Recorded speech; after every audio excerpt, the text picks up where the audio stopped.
Hello students, in this video we will see how to draw a velocity diagram or a steam turbines. Velocity diagram is actually the combination of velocity triangles which comprises of various velocity components. Okay, we will see how to draw a velocity triangles. Okay, so first of all you can draw a moving blade. This is a moving blade. Okay. And flow enters from here. This manner.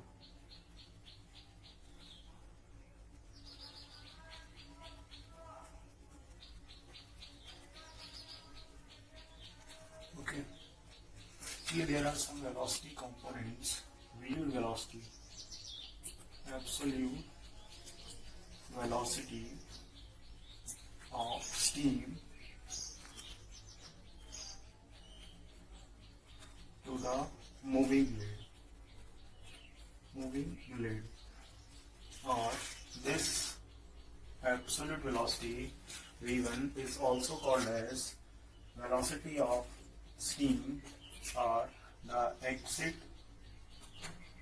velocity of steam from the nozzle is at the inlet. Okay, and VW1 is the whirl component, whirl or tangential velocity.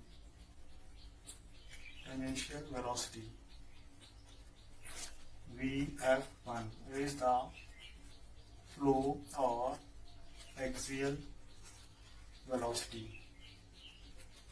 VR1 is the relative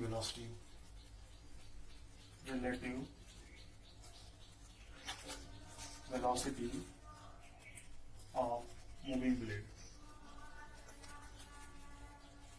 And there are some angles. Alpha 1 is the nozzle angle,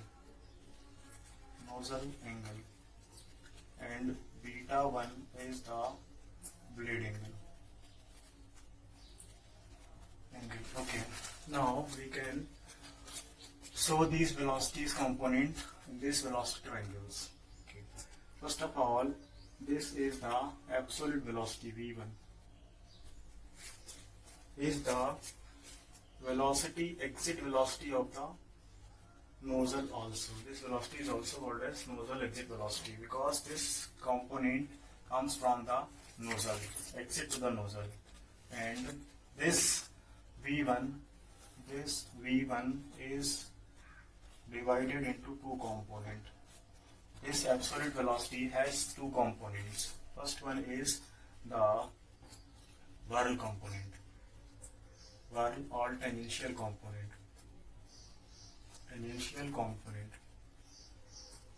And second one is a flow or axial component. These two velocity components are the component of the velocity V1, absolute velocity V1. This whirl component is responsible for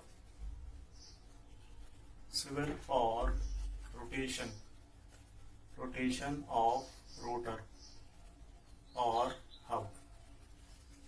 Okay, this flow component is responsible for flow of the steam. Since we know that the steam turbines are usually axial flow turbines, this component is only responsible for the flow of the steam, and this is the important component of the absolute velocity. This causes the rotation of the rotor. Okay. This is the blade of the moving blade. This is the direction of rotation, or direction of rotation of the moving blades. Moving blades is moving in this direction. Okay. First of all, this is a nozzle. Velocity comes from the nozzle is V1. V1 has two component. This V1 has two component. This is VW1 and this is VF1. One denotes inlet. Similarly, at exit, we indicate this velocity component as 2. This component, all component as inlet. Inlet of moving blade. Moving blade. Okay.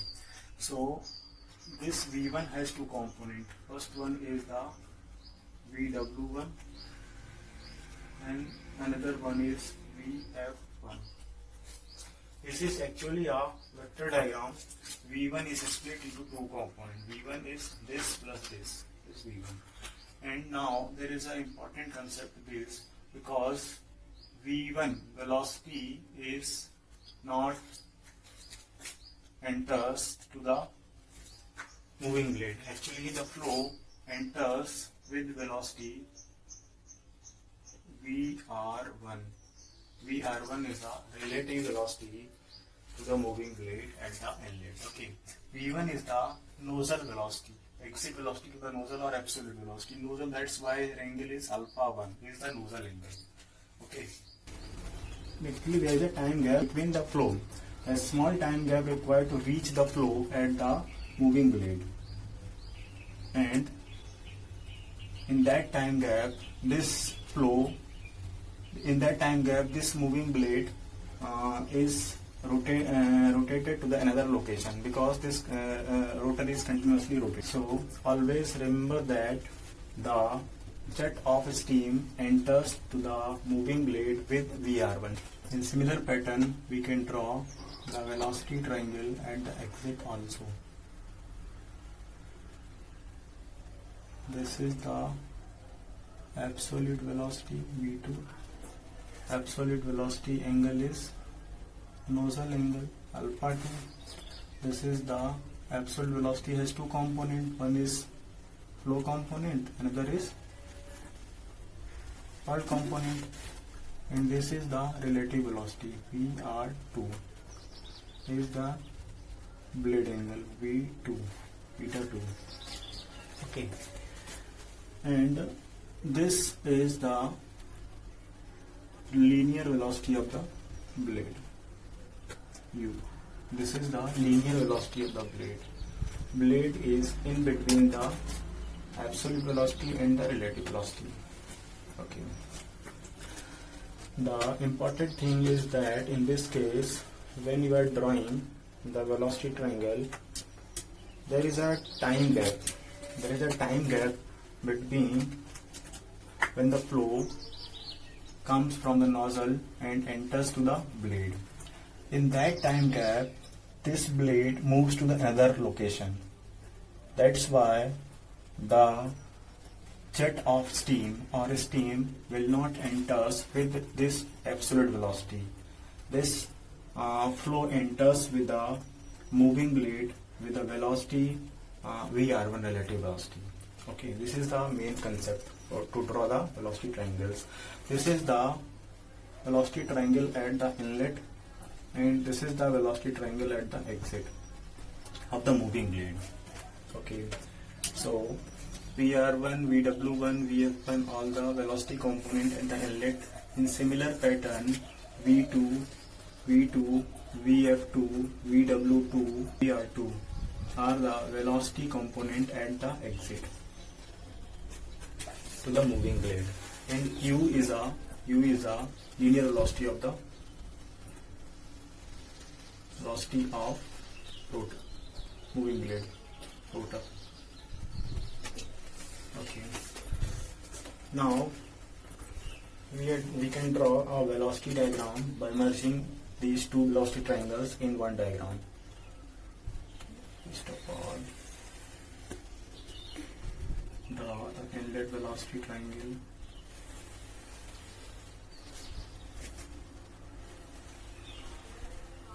This is the inlet velocity triangles I just drawn here. This is the V1 absolute velocity comes with angle alpha 1, nozzle angle at the inlet, and this V1 has two components. One is VW1 in this direction, and another one is VF1, VW1, VF1, this V1. Okay. Now flow enters with VR1 at an angle of blade beta 1. Okay, and this is the linear velocity of the blade U. U is in between VR1 and V1. Okay, this inlet velocity triangles we have drawn. This is 90 degree, and in similar pattern we can draw the exit velocity triangles.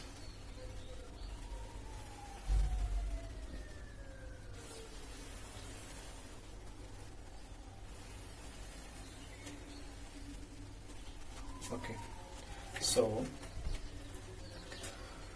this is VR2, this is VR2, this is beta 2, this is V2 alpha 2, this is VF2, and this absolute velocity at the exit also has two components, one VW2 in this direction and VF2 in this direction. Okay, V2 has two component, whirl component and flow component. Okay, this is relative velocity. At this velocity, flow exit to the moving blade. Okay, now this velocity triangles is now ready. So for this velocity triangles, one thing you have to remember that the jet of steam enters and leaves with relative velocity to the moving blade. Okay, some key points are there for the impulse steam turbines. First one is for symmetrical blade.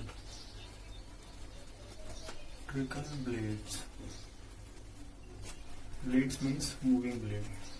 Okay, if the moving blades are symmetrical, then the blade angles, then blade angle beta 1 is equal to beta 2. For symmetrical blades, if the blades are symmetrical, then inlet blade angle must be equal to the exit blade angle. Second point is that for frictionless blades,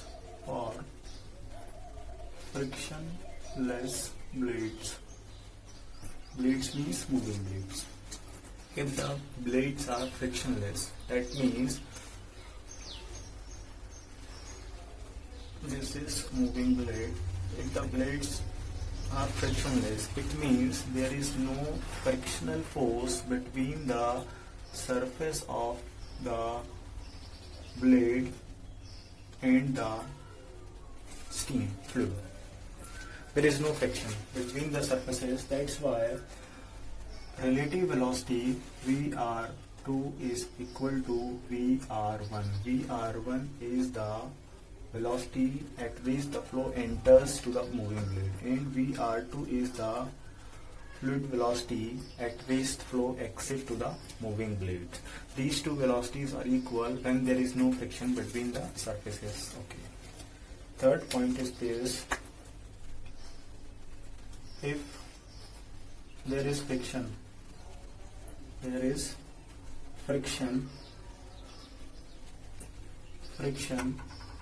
in the blades, then VR2 exit velocity is equal to k times VR1, inlet relative velocity. Exit velocity is decreases as the friction is present in the blades. K is known as blade velocity coefficient. Blade velocity coefficient or blade friction coefficient. What is the power developed by the turbines?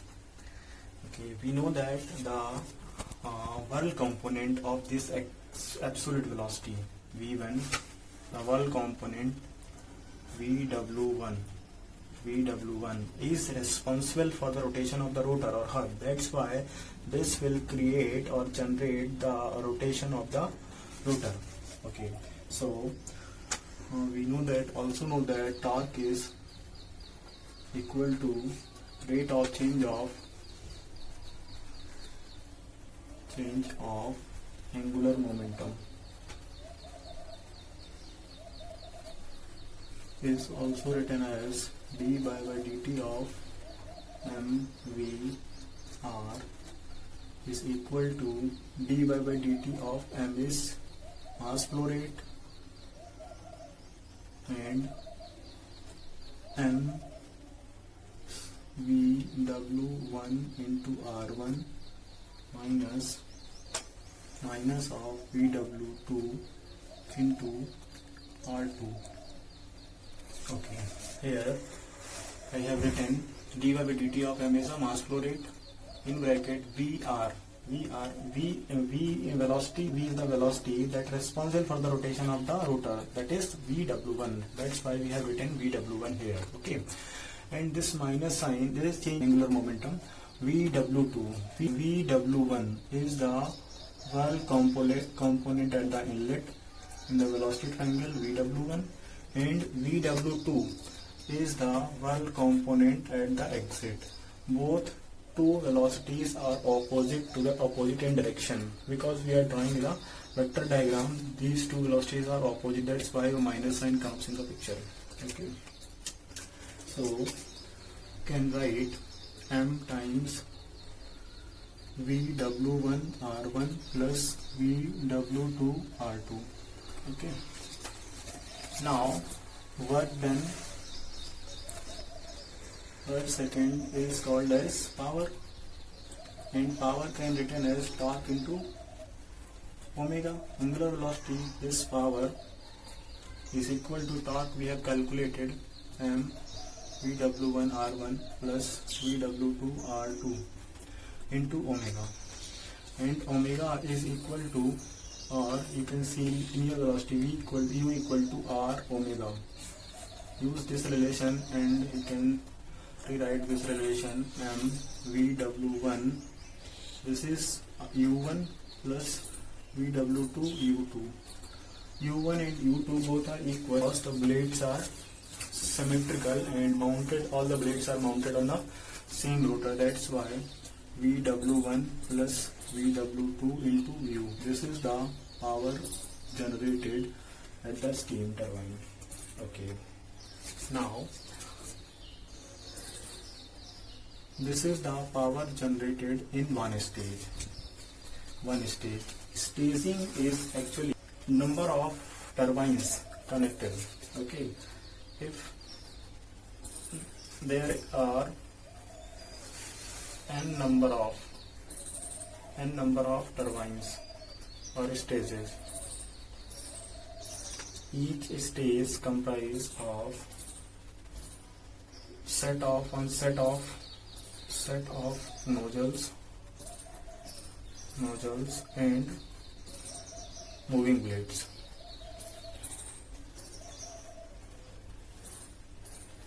Each stage comprises of set of nozzles and moving blades. Okay, and each turbine is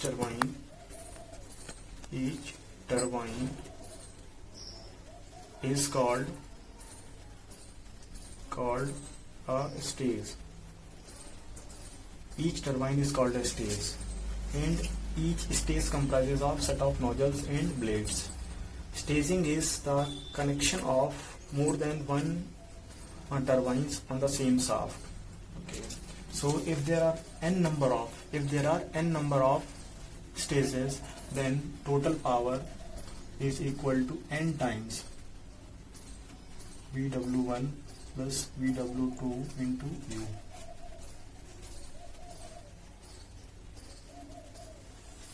This is the total power developed by the impulse turbine. Okay, that's